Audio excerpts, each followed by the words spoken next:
How to create your own filter on Snapchat Lens Studio. Welcome to Glitz and let's get right into this video.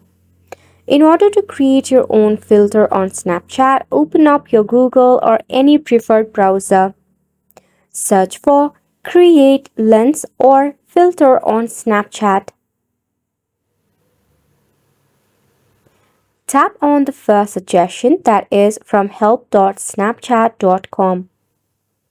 According to the help and support, you can easily create a community filter for your Snapchat.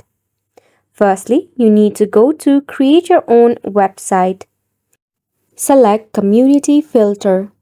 Choose GeoFilter or Moment Filter and follow according to the instruction and guidelines.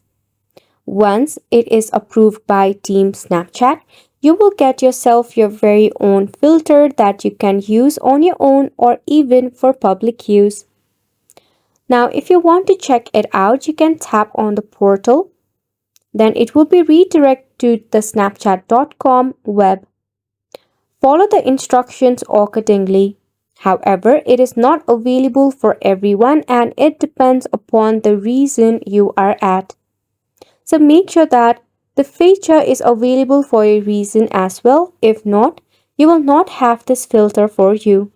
Which brings us to the end of the video as well. Thank you so much for tuning in.